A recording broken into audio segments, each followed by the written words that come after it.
കുട്ടികൾക്ക് ട്രാഫിക് നിയമബോധവൽക്കരണ ക്ലാസുമായി viral home guard MJ Thomas.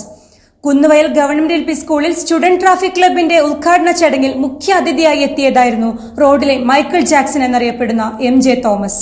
ട്രാഫിക്കില് സാറ് എങ്ങനെയാണ് ഡാൻസ് കളിക്കുന്നത് കാണിച്ചുതരോ?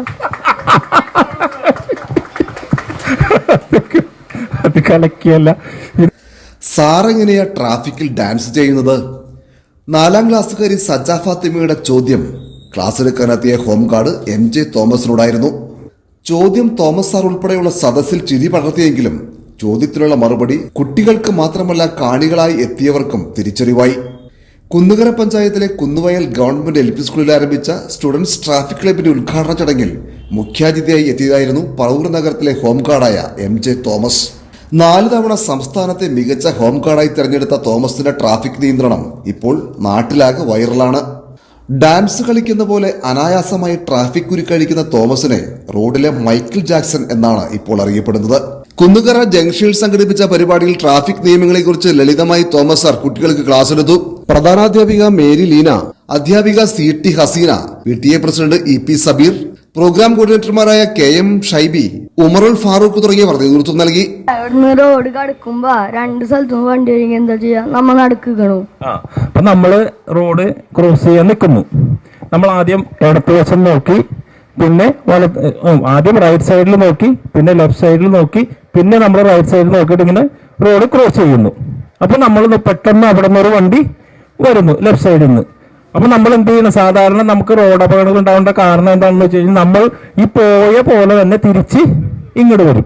തിരിച്ചിങ്ങോട്ട് വരുമ്പോൾ എന്താണ്, ഇവിടുന്ന് തന്നെ വാഹനത്തിന്റെ ഡ്രൈവർ വിചാരിക്കും നമ്മൾ എന്താണ് ആ റോഡ് ക്രോസ് ചെയ്ത് പോകുമെന്ന്. അപ്പൊ അദ്ദേഹം എന്ത് ചെയ്യും? അദ്ദേഹത്തിന്റെ സൈഡിൽ കൂടി സ്പീഡിൽ വാഹനം ഓടിച്ചു വരും. നമ്മൾ റിവേഴ്സ് ചെല്ലുന്ന അദ്ദേഹം ഒരിക്കലും പ്രതീക്ഷിക്കില്ല. അപ്പോൾ അങ്ങനെ ആ വാഹനം നമ്മൾ ഇടിക്കാൻ സാധ്യതയുണ്ട്. അങ്ങനെയാണ് നമ്മൾ റോഡ് മുറിച്ച് കിടക്കുമ്പോൾ വാഹനം ഇടിച്ച് മരിച്ചു എന്ന് കേൾക്കുന്നത്. അപ്പൊ നമ്മൾ എന്ത് ചെയ്യണം? നമ്മൾ ഏകദേശം പകുതി റോഡ് ചെന്നപ്പോഴാണ് അവിടെ നിന്ന് വാഹനം വരുന്നത് കണ്ടത്. നമ്മൾ എന്ത് ചെയ്യുക? ആ പകുതി റോഡിൽ അങ്ങനെ തന്നെ നിൽക്കാം. ഇവിടുത്തെ വാഹനം ഇങ്ങനെയും പോവും, ആ വാഹനം ഇങ്ങനെയും പോവും. നമ്മൾ ധൈര്യമായിട്ട് അവിടെ നിൽക്കുക. ഒരു ഓടാനോ ചാടാനോ പിടിക്കുകയോ ചെയ്യരുത്. ട്രാഫിക്കിൽ എങ്ങനെ ഡാൻസ് ട്രാഫിക്കില് സാറ് എങ്ങനെയാണ് ഡാൻസ് കളിക്കുന്നത് കാണിച്ചുതരോ? അത് കലക്കിയല്ല. ഇതേ സത്യത്തിൽ ഡാൻസ് അല്ലാതെ അത് എല്ലാവരും പറയണത് മൈക്കിൾ ജാക്സനാണ് ഡാൻസ് കളിക്കുന്നതൊക്കെയാണ് പറയുന്നത്. പക്ഷെ അതല്ല. അത് നമ്മളൊരു പ്രവൃത്തി, നമ്മളൊരു ജോലി ചെയ്യുമ്പോൾ ആ ജോലിയിലേക്ക് നമ്മൾ അലിഞ്ഞു ചേരുകയാണ്. ഇപ്പൊ നമ്മൾ ഒരു എക്സാമ്പിൾ പറയാം. ഡ്രൈവിങ് ഒരു കലയാണ്. ഡ്രൈവിങ് ഒരു കലയാണ്. ഇപ്പൊ നമ്മൾ പറവൂരിൽ നിന്നിട്ട് വൈറ്റിലേക്ക് നമ്മൾ കൃഷ്ണ ലിമിറ്റഡ് സ്റ്റോപ്പ് ബസ്സിൽ കയറിയെന്ന് വിചാരിക്കാം. ആര്? പറവൂരിൽ നിന്ന് ഇനി കൃഷ്ണ വേണ്ട, ഒരു ലിമിറ്റഡ് സ്റ്റോപ്പ് ബസ്സിൽ കയറിയെന്ന് വിചാരിക്കാം. നമ്മൾ അവിടെ എത്തും ഇല്ലേ എന്ന് ആദ്യം പിടിച്ചായിരിക്കും ചിലപ്പോൾ നമ്മൾ ഇരിക്കുന്നത്. മനസ്സിലായില്ലേ? പേടിയായിരിക്കും നമുക്ക്. ഈ വണ്ടി ഇടിക്കോ, ബ്രേക്ക് പിടിക്കല്, ഇടിക്കും, വെട്ടിക്കല്, ചാടിക്കല് ഒക്കെ അല്ലേ നമ്മൾ പേടിച്ചായിരിക്കും. പക്ഷേ ചില ബസ്സുകളിൽ നമ്മൾ കയറി കഴിഞ്ഞാൽ നമ്മൾ എത്തേണ്ട സ്ഥലം പോലും നമ്മൾ അറിയില്ല. നമ്മൾ ആ വണ്ടിക്കകത്തിരുന്ന് എന്ത് പറ്റും?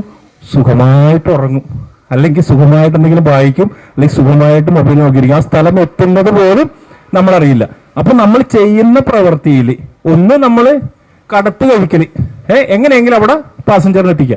ഒന്ന് നമ്മൾ ആ പാസഞ്ചറെ സുരക്ഷിതമായിട്ട് ഇങ്ങനെ മയത്തിൽ ഒരു കുഴിയും ചാടിക്കാണ്ട് എത്തിക്കുക. അപ്പൊ രണ്ടും ചെയ്യുന്നത് ഒരേ പ്രവൃത്തി തന്നെ. രണ്ടും ബസ്സാണ്, രണ്ടിലും യാത്രക്കാരാണ്, രണ്ടും ഡ്രൈവറാണ്. പക്ഷെ 2 ഡ്രൈവറും ചെയ്യുന്ന പ്രവൃത്തിയിലുള്ള വ്യത്യാസമാണ്. ഒരാള് ആ പാസഞ്ചറിനെ നല്ല സുഖകരമായിട്ട് താലോലിച്ച് ആ പോയിന്റിലെത്തിക്കുന്നു. മറ്റേ ഡ്രൈവർ എന്ത് ചെയ്യുന്ന കോടിക്ക് നടുവിലൊരു അവസ്ഥ വരുത്തിയിട്ട് അവിടെ എത്തിക്കും അല്ലേ? 2 പേര് സ്ഥലത്ത് എത്തി. അതാണ് നമ്മൾ ചെയ്യുന്ന പ്രവൃത്തിയോട്. ഞാൻ എൻ്റെ ജോലി ആത്മാർത്ഥമെന്നല്ല, ഞാൻ പൂർണ്ണമായിട്ട് അത് ചെയ്യാൻ ശ്രമിച്ചപ്പോൾ എനിക്കതിൽ നിന്ന് എന്തുണ്ടായി? എന്നെ നിങ്ങളുടെ മുമ്പിൽ നിൽക്കാൻ എന്നെ യോഗ്യനാക്കി.